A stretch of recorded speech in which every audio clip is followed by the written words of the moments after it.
और ऐसा नहीं है कि आज नहीं हूँ, आज भी हूँ, लेकिन आज मैं कई धर्मों में विश्वास रखती हूँ। जैसे अम, क्योंकि मेरी माँ मुसलमान है, इसलिए मैं अ, इस्लाम के प्रति अ, श्रद्धा भावना रखती हूँ। पापा क्रिश्चियन थे, तो क्रिसमस मनाती हूँ। और सनातन धर्म को मैंने खुद स्वीकार किया है, क्योंकि सनातन धर्म जीवन का आदर करता है और सनातन धर्म हर धर्म का आदर करता है। तो ये एक बहुत बड़ी खूबी है सनातन धर्म की। तो आप देख सकते हैं कि आज मैं सिर्फ़ एक क्रिश्चियन के तौर पर नहीं, एक हिंदुस्तानी के तौर पर आपके सामने आई हूँ। शिवम ऑब्वियसली आई थिंक कोई भी त्योहार हो, कोई भी धर्म हो, ऑब्वियसली हर एक त्योहार की एक it comes with its sweetness, मिठाइयाँ मिठाइयाँ। If you can may be recall growing up as a child, if you can recall, what were the things you liked munching on during Christmas? A, Christmas के time अक्सर caramel pudding हम बनाते थे, और chocolate cake order करते थे, और chicken biryani मेरे पापा बनाया करते थे, एक नंबर बिरयानी। और हैदराबाद की एक डेलिकेसी है जिसका नाम है चिकन 65, तो वो भी हम घर पर बनवाते थे। एंड गिफ्ट्स ख़रीदते थे खुद के लिए, अपने कज़न्स के लिए, उनके पेरेंट्स के लिए। और ये एक बहाना था लोगों के करीब जाना, उनके साथ नज़दीकियाँ बढ़ाना, और तोहफ़े देना, तोहफ़े लेना। ये सब आजकल बहुत कम देखने को मिलता है, क्योंकि आज हम 24 घंटे अपने फ़ोन पर बिज़ी रहते हैं। गिफ्ट्स भेजते हैं व्हाट्सएप पर, गिफ्ट्स लेते हैं व्हाट्सएप पर, सब कुछ व्हाट्सएप पर ही हो जाता है। बट वो एक अलग दौर था, और मैं बहुत मिस करती हूँ उन पलों को। खैर आपने obviously कहा गिफ्ट लेने का, आपको गिफ्ट लेने ज़्यादा पसंद है, और अब क्योंकि आप खुद एक सेंटा बनी हुई है, तो आज मैं आपको कुछ 4-5 व्यक्तियों के नाम बोलूँगा, अगर उन्हें आपको इस क्रिसमस गिफ्ट देना हो, तो आपके ज़हन में क्या आएगा? तो सबसे पहले तो हमारे प्राइम मिनिस्टर नरेंद्र मोदी जी, अगर उन्हें क्रिसमस गिफ्ट देना हो तो? वो तो अल्टीमेट सैंटा हैं, उन्हें कौन क्या गिफ्ट दे सकता है। वो हम तब हम तमाम भारतीयों को इतना सब कुछ दे रहे हैं, जैसे कि हमें बेहतरीन कोविड वैक्सीन दिए गए, कोवैक्सिन और कोविशील्ड। और आप देख सकते हैं कि इस समय चीन में क्या हालत है, क्योंकि उनकी वैक्सीन नहीं चली, इसलिए चीन के नागरिक फिर से कोविड से संक्रमित हो गए हैं। और हमें देखिए, हम बगैर मास्क के, बगैर किसी संक्रमण के आराम से खुलेआम घूम रहे हैं। तो यही हमारे लिए सबसे बड़ा गिफ्ट है कि हम अपने त्योहारों को खुलेआम मना रहे हैं, और बगैर किसी झिझक के, बगैर किसी डर के। और मेरे ख़्याल से आज़ादी ही सबसे अनमोल और सबसे बेहतरीन तोहफ़ा हो सकता है। मोदी जी के मित्र राहुल गांधी जी के कुछ उन्हें गिफ्ट देना चाहेंगे? हाँ, वो जो सोफ़ा होता है, जो एक मसाज चेयर भी होता है, यू नो वो मैं उनको देना चाहूँगी, क्योंकि बेचारे बहुत थक गए होंगे 3000 किलोमीटर से भी ज़्यादा पद यात्रा करते करते वक्त। अभी भी शायद उनकी पद यात्रा जारी है, बावजूद इसके कि हमसे कहा जा रहा है कि हम भीड़ इकट्ठा ना करें, हम मास्क पहने, हम ऐसा कुछ ना करें जिसकी वजह से कोविड या कोरोना वायरस के बढ़ने की जो संभावना है वो पैदा हो। लेकिन फिर भी वो पद यात्रा पर जारी हैं। तो मैं चाहूँगी कि उनके लिए एक मसाज चेयर ख़रीद कर उन्हें गिफ्ट के तौर पर दूँ, ताकि वो आराम से बैठ सकें, अपने बदन के हर पुर्ज़े को वो मसाज दे सकें। अगर सेलिब्रिटीज की बात करें तो रणवीर सिंह को आप क्या गिफ्ट देना चाहेंगे? और रणवीर सिंह को क्या गिफ्ट दूँ मैं? अम, कपड़े तो उनके पास विचित्र हैं, अ, कपड़ों की उन्हें कोई ज़रूरत नहीं है। वैसे भी आजकल पहनते बहुत कम हैं। शेविंग किट देना चाहूँगी। अब ये मत पूछिए क्यों। सो फिर ये कहना है फिर अगर आपको बाबा रामदेव को अगर कोई गिफ्ट देना हो क्रिसमस का वो क्या हो सकता आम, बाबा रामदेव जी के पास क्या नहीं है? एक से बढ़कर एक चीज़ें हैं उनके पास। मेरे ख़्याल से मैं बाबा रामदेव जी को एक बार पैंट सूट में देखना चाहूँगी। हाँ, मेरे ख़्याल से बहुत गज़ब लगेंगे वो। तो भगवा रंग का पैंट सूट देना चाहूँगी मैं। है और आपकी करीबी मित्र राखी सावंत करीबी मित्र किस एंगल से? अ, राखी सावंत को मैं क्या दूँ? नो लव लॉस्ट बिटवीन उसे मैं क्या दूँ? अपना फ़िज़िकल ट्रेनर तोहफ़े के तौर पर दे दूँ? बट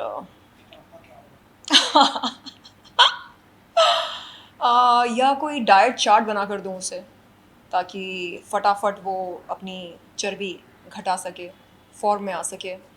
ना सिर्फ बदन की चर्बी बल्कि दिमाग की चर्बी भी। और ऑब्वियसली एक और आपके जैसे एक और प्रसिद्ध social media star Urfi Javed उन्हें कुछ गिफ्ट करना चाहेंगी फिलहाल काफ़ी दुबई में मुसीबत में थी बेचारी अच्छा, उर्फ़ी जी तो बड़ी क्यूट हैं।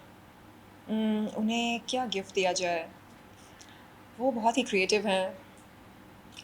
अतरंगी लिबास पहनती हैं और अच्छे से कैरी भी कर लेती हैं, क्योंकि खूबसूरत हैं और ग्रेसफुल हैं। उन्हें क्या दूँ मैं? उम, यार की पप्पी, झप्पी। और अगर आपको ऑब्वियसली आपको गिफ्ट देना पसंद है लेकिन अगर आप खुद को कुछ गिफ्ट करना चाहें इस क्रिसमस में तो वो क्या हो सकता है वो can be the best gift for मैं खुद को क्या गिफ्ट देना चाहूँगी? उम, टिकट?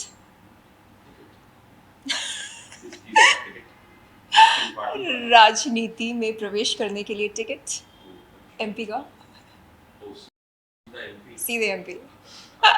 चलिए मतलब अगर आप राजनीति में घुसी कोई पार्टी है जिसको आप ज्वाइन करना चाहेंगे या खुद अम, की पार्टी फ्लोट करना चाहेंगे नहीं, नहीं। देखिए, आज देश में मेरे ख़्याल से गिन चुनकर 2 राष्ट्रीय पार्टी हैं, तो देखते हैं कहाँ से क्या ऑफ़र आता है और कौन-सी पार्टी मुझ में क्षमता अ, देखती है और कौन-सी पार्टी को लगता है कि मैं बतौर एमपी या बतौर कोई नेता बहुत अच्छा काम करूँगी देश के लिए। मैं इंतज़ार कर रही हूँ। obviously being a citizen of India or someone who's well opinionated आपकी राय में सबसे बड़ा इस देश का इशू क्या प्रॉब्लम्स क्या है सबसे बड़ी इस देश की देखिए, मैंने खुद ये सहा है और अनुभव किया है कि जब पीड़ित महिला पुलिस प्रशासन के पास जाती है अपनी शिकायत लेकर, तो उसे तुरंत राहत नहीं मिलती है। अम, उसे कहा जाता है कि वो अपनी शिकायत की कॉपी छोड़ कर जाए और फिर उसे फ़ॉलो अप करना पड़ता है। और फिर उसे कहा जाता है कि जब तक ऊपर से आदेश ना आ जाए तब तक कोई ठोस कार्रवाई शुरू नहीं की जा सकती है। तो ये सब देखकर, अनुभव करके मैंने ये तय किया है कि जब कभी मैं कोई नेता बनूँगी, तो मैं ज़रूर चाहूँगी कि पुलिस प्रशासन में मैं बदलाव लेकर आऊँ। यानी सब कुछ एकदम अ, कंप्यूटराइज़्ड हो जाए। यानी हमें साफ दिखाई दे सिस्टम पर कि अच्छा फ़लाने दिन के दिन, मतलब फ़लाने दिन ये महिला आई थी, इन्होंने ये शिकायत दर्ज कराई और आज उस शिकायत का क्या स्टेटस है? क्या कोई कार्रवाई हुई या नहीं हुई? क्या उस शिकायत की कॉग्निज़ेंस ली गई या नहीं ली गई? क्यों नहीं ली गई? और अगर ली गई तो क्या कार्रवाई हो रही है? तो इस तरह की अपडेट हमें ऑनलाइन दिखाई देनी चाहिए। एंड ऐसे कई ज़रूरतमंद महिलाएं हैं जो पीड़ित हैं, लेकिन वो ये सोचती हैं कि हम क्यों जाएं पुलिस के पास, क्या मिलेगा? न्याय या इंसाफ की गुहार हम लगाते हैं, लेकिन क्या हमें इंसाफ मिलता है? तो हम क्यों जाएं? ये सोचकर वो नहीं जाती हैं। तो उनकी राय मैं बदलना चाह रही हूँ। जी। चलिए आखिरी सवाल on a lighter note, although I think हमने आपको कई बार सुना कहते हुए that you are very happy being single और यू आर इंडिपेंडेंट वुमन, लेकिन अगर आपको मौका कुछ मिलता है चाहे क्रिसमस या इस न्यू ईयर में किसी के साथ डेट पे जाने के बाद, तो ऐसे कोई नाम है, व्यक्ति हैं जो आपके जहन में आते हैं उस the quality of that kind of a person, कोई जहन में ऐसा नाम है? हाँ, नाम तो है, बट वो शादीशुदा हैं। कि उनके उनका साथ नाम कोई है साथ relation now you can maybe name him. उनका नाम है Elon Musk. I love him because उनके पास धैर्य है और उन्होंने रातों रात तख्ता पलट दिया ट्विटर का, और कुछ ऐसे बदलाव वो लेकर आए हैं जिन्हें देखकर लगता है कि वो एक विजनरी हैं और बहुत जल्द वो और भी बदलाव लाने वाले हैं। और ट्विटर के माध्यम से मेरे ख़्याल से वो इस दुनिया में, इस समाज में बहुत सारे बदलाव लाना चाह रहे हैं, और मुझे उनकी सोच बहुत पसंद आ रही है, उनके काम करने का तरीका बहुत अच्छा लगता है। और हाँ, मैं चाहती हूँ कि उनसे बहुत जल्द मेरी मुलाकात हो और दोस्ती हो। तो आप दोनों की डेट स्पेसशिप में स्पेसशिप में मज़ा आएगा। Okay, thank you so much, Sharon. Wish you Merry Christmas and a very Happy New Year. Thank you so much, my pleasure. Centre में आकर आप पूछिए, वरना मुझे ऐसे बोलना पड़ेगा। हाँ हाँ हाँ, आइए। नहीं, मैं भी लूँगा। हाँ। मुझे स्पेसिफिकली चलो, रेडी? आप सब रिकॉर्ड कर रहे थे ना? हाँ हाँ, अब अभी ऐसे रखो फ़ोन को। हाँ, वीडियो में जाकर सिनेमैटिक दबाओ। हाँ, सिनेमैटिक दिखाओ मैं। हाँ, recording. This is just about the Rohit Shetty. I'll ask the question. हाँ, It will not be verbatim. Because obviously I have to कब से हम बोल रहे हैं?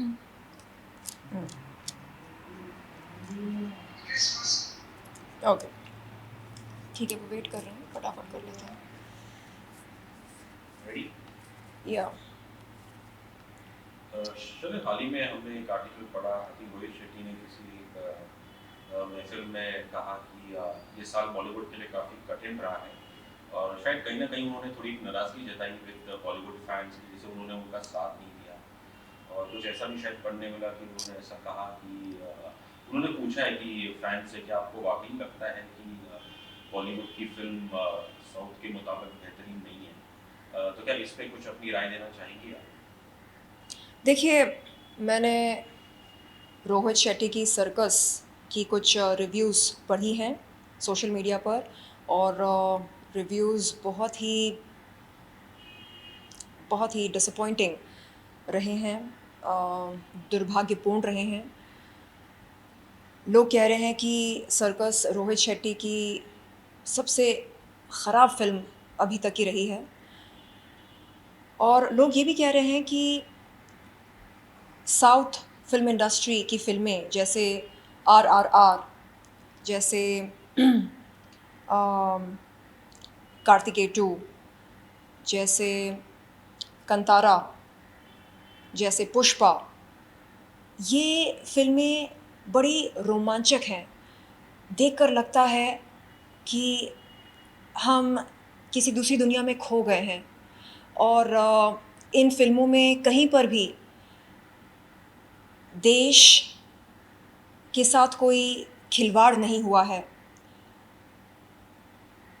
अगर मनोरंजन का काम है हमारा दिल बहलाना और हमें रोज़मर्रा की ज़िंदगी से राहत देना, तो इसका ये मतलब नहीं कि सिनेमा के नाम पर निर्देशक निर्माता हमारे देश के साथ खिलवाड़ करें, हमारे धर्म की आस्था के साथ खिलवाड़ करें, या हमारे देवी देवताओं को निरादर करें, उनका अपमान करें।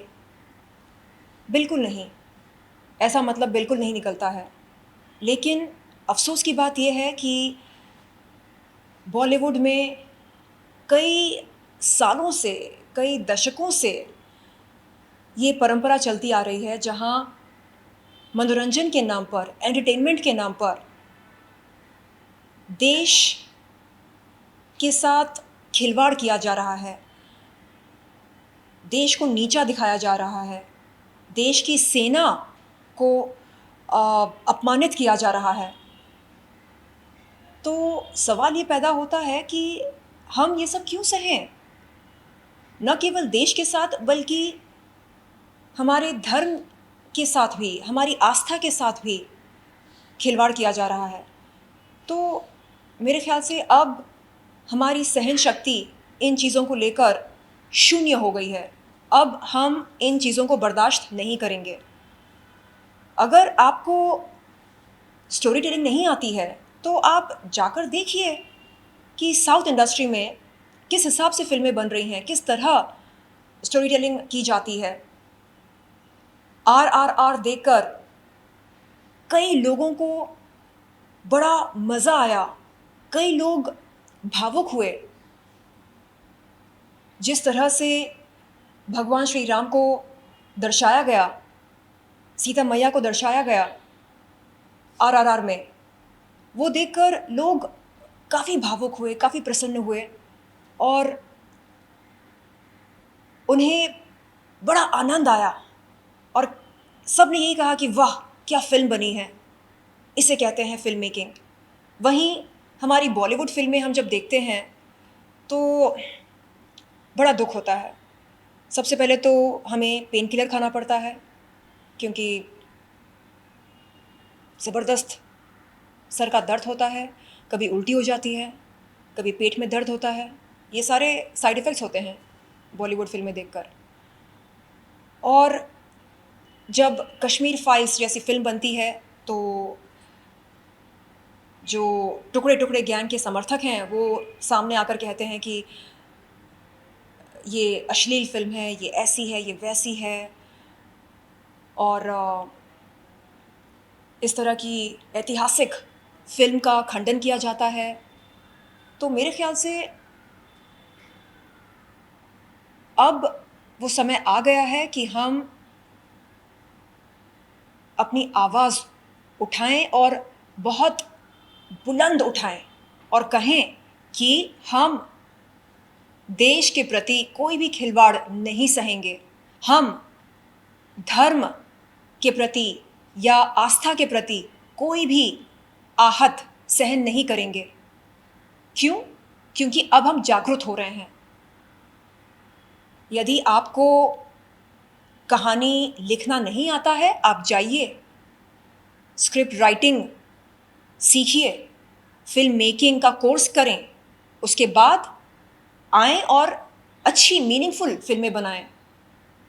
आप बेकार फिल्में बनाते हैं और फिर हम जब आपकी फिल्मों का बहिष्कार करते हैं तो आप कहते हैं ये देखो, ये देखो, ये लोग बहिष्कार सिर्फ हमारी फिल्मों का नहीं कर रहे हैं, ये बहिष्कार उन तमाम लोगों का कर रहे हैं जिनकी रोज़ी रोटी जुड़ी है हमारी फिल्मों के साथ।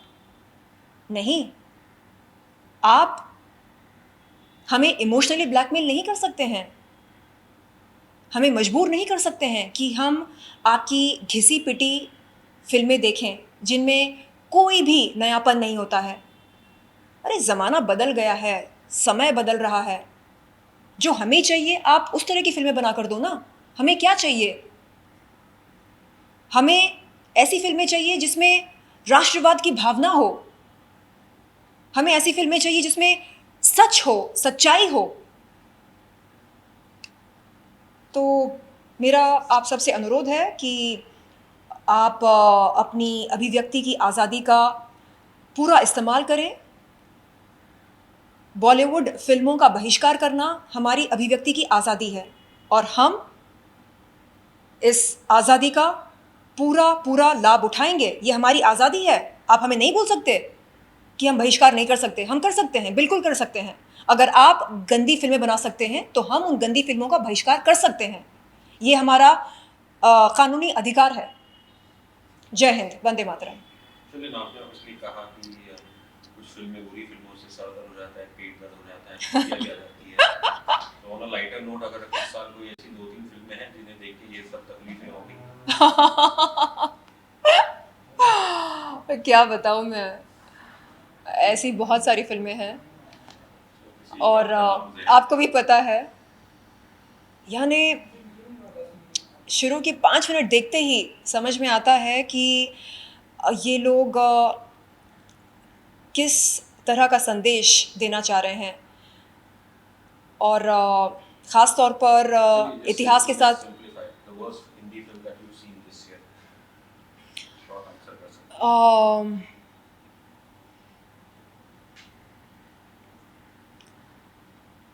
मैं सिर्फ़ और सिर्फ़ अच्छी फ़िल्में देखना पसंद करती हूँ। जैसे कश्मीर फाइल्स मैंने देखी, बड़ा मज़ा आया। आरआरआर देखी, बड़ा मज़ा आया। दिल खुश हो गया। मुझे याद है उस दिन मुझे तेज़ बुखार था, लेकिन वो फ़िल्म देखने के बाद, आरआरआर देखने के बाद, मैं भूल ही गई थी कि मुझे बुखार था। तो ये होता है चमत्कार, ये होता है पावर एक अच्छी फ़िल्म का। और वहीं हम जब गंदी बकवास फ़िल्में देखते हैं, तो सर दर्द, जुलाब, उल्टी ये सब होने लगती है। चलिए फिर मैं आपको प्रेशर नहीं डालूंगा कि आपको सर दर्द कुछ ना कुछ हो जाएगा anyways thank you so much thank you. जय Hind, Vande Mataram. Thank you so much, brother.